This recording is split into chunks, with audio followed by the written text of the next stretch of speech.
Hi, everybody. For this episode of Retention Zone, I want to talk to my friend Joachim Bergman because I wrote about something. He wrote a very smart, balanced comment amongst many. And so I said, hey, we should talk about it and have this kind of more balanced view on the topic. Hi, Joachim. Hi, Carlo. It's a So, pleasure to be here, and it's a kind of a topic which is very close to my heart. Streaming, because I've been in the industry for 17 years, right? So it's always very fascinating to see when we break records. so exactly. So what we're talking about, as you may have imagined, is the Netflix fight, Tyson, Paul, and what happened. So I think it was 6 a.m. because my kids woke me up that morning, like almost every time. And I just read the news and I saw, oh, Netflix had some streaming issue on the fight that everybody was waiting for. And again, I don't remember when, I think 2022 or a few years ago, I registered the domain that is streaming live sports is not easy.com, because it was the moment that after a lot of us small guys, if you want, had issues of various types for streaming, we saw that even when the giants like the Amazon, Apple, Netflix, a few times that, because this is not the first live event, I think it's either on the 9th or something like that, live event that they do, had issues, which is like, whoa. So this is not only, the small people having issues because they don't know how to do things, they don't have enough money, they don't test enough. Live streaming is tough for everybody, right? So I wrote this, if you want, very simple, not very deep article, just to capture the moment and see, the reaction of people. And again, I'm bragging, but if bragging is so if it's based on facts, it's not bragging. It's just factual. This was the post that did better in my whatever LinkedIn career as ever. I think it was we could do another one on how the various algorithm works, like in this case LinkedIn. It did almost under 20,000 impressions. The article was read 4,000, etc. A lot of reactions, a lot of comments, and reading the comments was very nice because there was a lot of everything. But I think I really liked what Joachim wrote, and so that's why I decided to spend a bit of time with him, trying to reason on what we know, what we don't know, which is a lot, and looking a bit ahead, and also what is the impact of something like that for us, not also on the streaming issue, but of the real numbers, which I will share immediately. And I leave the word to Joachim to explain his point of view, if you want. Yeah, so I mean, here I think I also wrote a separate sort of LinkedIn post regarding this, and also reflecting upon when people are saying that there were issues, and you were saying you had issues in Italy. I was in Dubai. I had issues. I had some friends commenting from different parts of the world. So clearly, although anecdotally, I mean, there were issues. We don't know how much, but there were. Yeah, sorry, you mentioned Yeah. where in the world you had the people calling you? Is it relevant? New Zealand, US. I was in Dubai. I know people from my home country, Finland, who had issues as well. So clearly, I mean, yes, there are just a few data points, but they were from all across the world, right? So that we know. But at the same time, I think it's important to kind of reflect. I was looking up what was the previous record, which was the previous cricket of Disney Hotstar. Yeah. And there's actually a very good seminar on the head of engineering for Disney Hotstar, and the way they prepared for their previous record.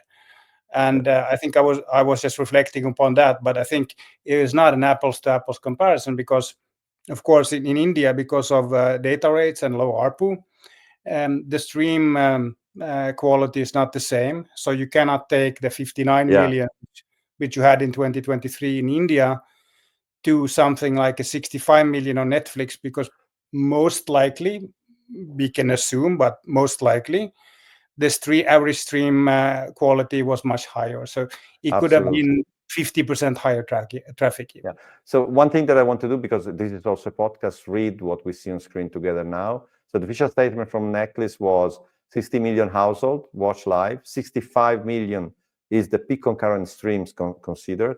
By the way, 50 million watched the Serrano Taylor, the previous match, which is significant. 6,000 bar, etc. But of these 65 million, 38 million were concurrent streams in the US. So this is the number that we know from Netflix. And as you mentioned, there is a very nice constantly.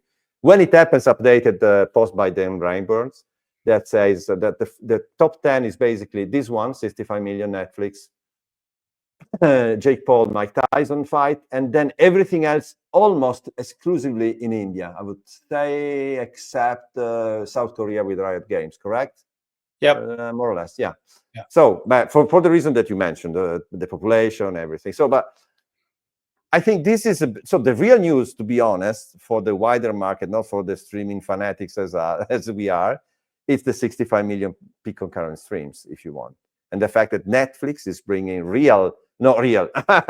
live sports at a scale. This was I want to enter in the debate of how was the fight, how good was the fight, because I'm not an expert. I'm not interested in that. But what it means for Netflix, you think?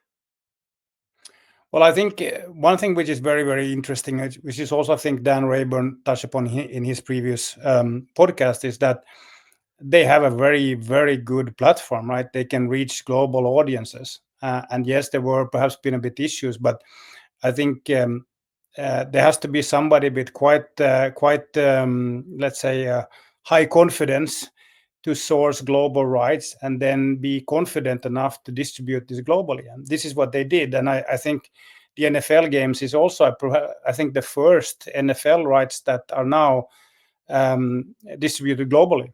That speaks volumes to what kind of power they have, because it's not about only, let's say, platform performance. When you have this type of scale, you can also secure quite interesting rights, which they have done. So I think that is a very appealing edge that they have in the market. I'm not sure that everybody, even if they have global audiences, would be perhaps trusted to get this type of rights.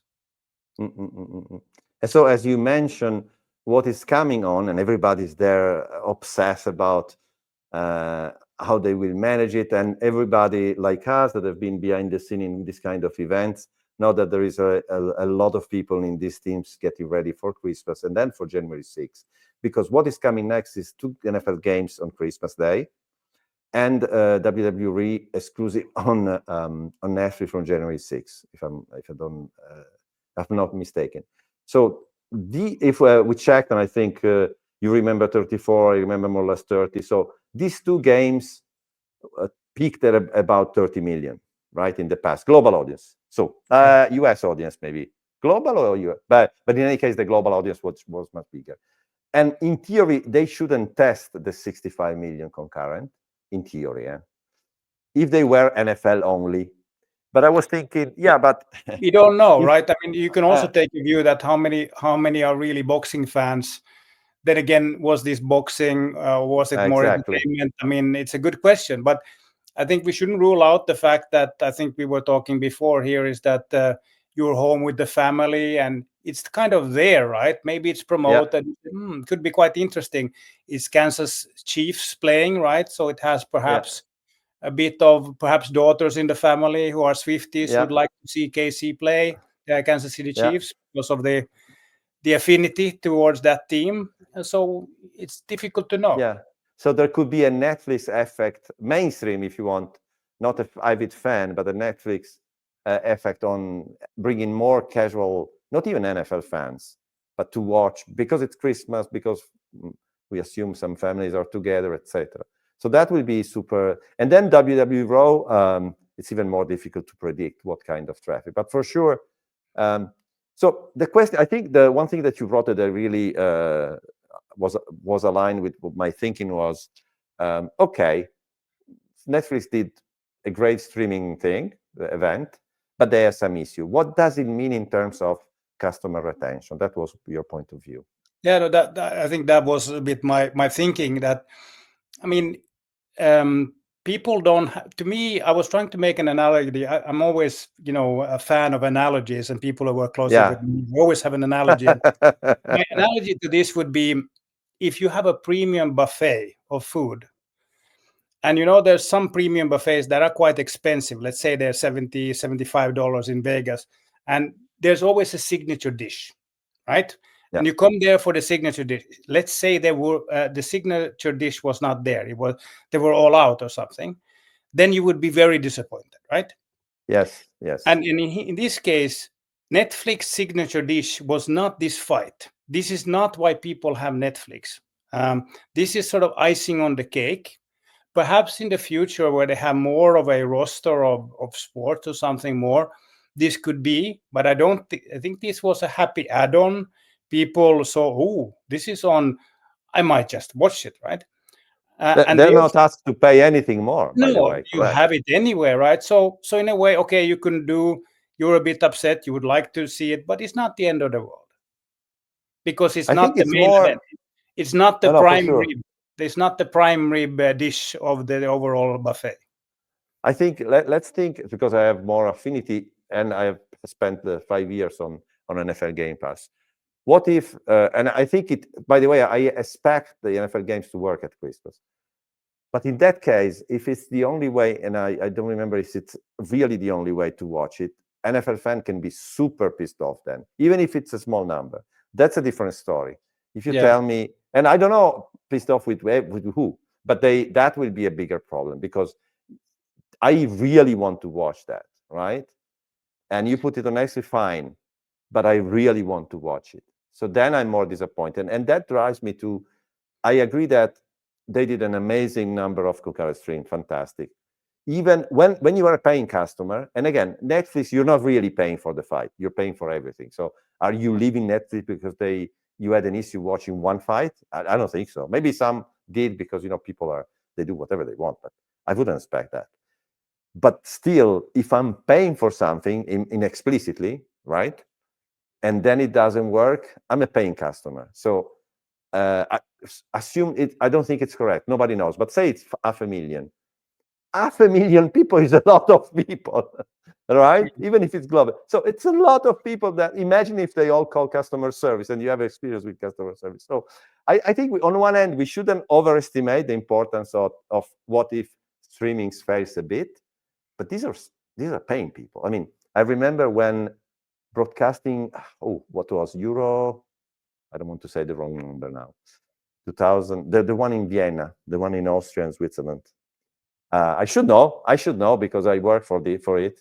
They had a minute of black during the final on TV. That the broadcast signal was black for a minute. That was like, wow. Obviously, that was not for everybody. But I remember. So that was like the biggest scandal in sport broadcast forever. I have another one for you as well, of a missed goal when England scored in the Ukraine, when there was the Euro in Ukraine, and they had been playing very, very, very poorly, and then they scored, and then suddenly there was a missed goal because of a playout error, which was pre my time at Redby, but still it happened, and it took quite the damage control and a lot of confidence building back to when you miss that. It's such a detrimental thing, right? Yeah, and if we look at what there was a leak of internal CTO message to the employees, which was kind of reassuring, trying to get the team, because I think psychologically it's very tough when you're involved in these kind of things. And also saying feel ready and very excited for NFL Christmas. So we are seeing message from Netflix, but also everybody predict, after this issue, the Netflix stocks will go down. The opposite. It gained a lot, really a lot. So then again, you can see that the S&P 500 in general. So I don't think if you would correlate it to the S&P 500, I think it's gone up at least that, right? Yes. Yeah. So, but then again, it didn't go down, right? Yeah. So overall, I think it's a fascinating moment. We have as the countdown was saying, 25 days to discover what will happen at Christmas. I don't do prediction, but the feeling is that both because of scale, I'm not sure if it will be more than 65 million, but again, we'll see. And also I think it's mediatically less relevant. This is our nice NFL games. It's not the Super Bowl, right? That fight was, everybody was talking about the fight beyond, as you said, combat sport fans, right? So we'll see. I don't know. Any other angle you want to cover? I think we tried to say factual things and easy speculation without. We did discuss before a bit about, because these are still quite small numbers if you think about TV viewing in general, right? Let's say take the FIFA World Cup. Let's say you'd put that on streaming. It's like a billion viewers, right? Putting a billion viewers on streaming globally. This was 65 million. This is a factor of 20 almost. That's a different thing. And I think we were discussing, is the current architecture that we have prepared, unicast prepared for this? And I would say no, likely not. I mean, if you see it 65 already with probably by far the best platform in the world, and there were some issues, you scale this to that type of factor of 20. I know, see. We don't know. To be honest, we don't know. So one thing that I've heard, I think in the podcast from the Rainbow is so again, anecdotally, it didn't seem to be a capacity issue at the CDN or the ISP level. So maybe again, imagine that this is super sophisticated network infrastructure and very localized. So you may have an issue in one place or in another. The fact that the issue was kind of global, it may say a bit. This was one of option, is that there was something a bit closer to the source, maybe. But again, maybe not. Yeah, no, I heard that there was some speculation about manifest files being corrupted and so on. I've heard that. Potentially, it could be. But I'm still thinking that my point is more like 65 million to a billion. There's still a way to go. I know, I know, if you say, okay, that streaming is the only way we deliver live sports, we still have to understand if it's feasible. There's still a way to go. That's what I'm saying. I'm not saying that it's not good and it will not scale and so on, but I would say that perhaps there needs to be further innovation in order to, make more efficiencies in unicast streaming. And I don't want to, because sometimes it happens, and everybody that was commenting, we have the solution.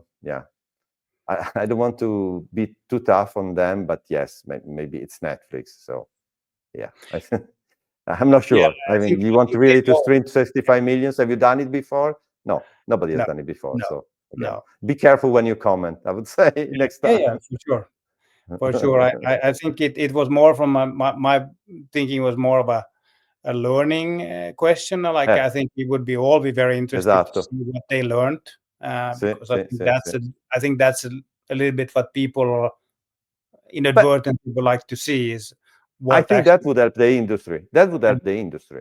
True. Maybe not now, they're busy doing something else, but in after January, maybe it would be nice to know a bit more. Yeah, absolutely. Yeah. But also I'm happy that we starting to reach numbers that are more significant, because when you stream to 1 million, 2 million, compared to TV is nothing. So we're still playing the little game, the youth game. So true. I think now it's getting serious. So that's what make me more and more interesting in streaming still. Yeah, and I think, to me, in general, I think it's a huge complement to normal television, if you will, and you could also think about the fact that the linear channels, maybe the future of linear channels will be different if you have a more robust way of delivering streaming. Maybe you don't need all these linear channels available all the time. It could be more flexible, right? But one thing, so coming back to retention, if you want, as a general, for sure, in this case, I don't think that customer retention is based, and we don't know the acquisition numbers, by the way, but customer retention, I don't think was put in crisis for Netflix because of that. On the other end, if everything you do is live sport and your streaming, it doesn't work, then you have a big issue with retention, I would say, correct? For sure. And I think that was exactly a bit the thing about what's the main event. If this was the main event, it would have been a huge disaster, right? And I think that's the difference, and I think it's difficult to extrapolate, and maybe as a kind of a food for thought for for some of the players in the industry to have an offering which the perceived value is perhaps not pegged on very this prime rib example as I had, right? If it's more distributed, perhaps your perceived value you distribute the risk. It will be you not so distribute the risky. risk. Yeah, Absolutely. but Va it's not, bene. yeah, very good. Thank you, Joachim. Thank you for commenting. So we try to, I'm not sure if we clarified anything, but to try to be super simple and super factual, at least in our world. I don't know if someone listened to this from a non-streaming background. They say, what the fuck? No, sorry. What the fuck are they saying? No, that's true. I mean, I think people are, and maybe that's also people who commented they are in the industry, right? Because my friend who commented in New Zealand, she thought it was a broadband broadband access problem, right? They thought that the broadband ISP was the issue. So I think people generally don't know, and maybe absolutely. So it's They more shouldn't know. here. They should just work. It should just work, right? Absolutely. Yeah. Va bene, grazie Joachim, and Thank you. have a nice December. Yeah, thank you.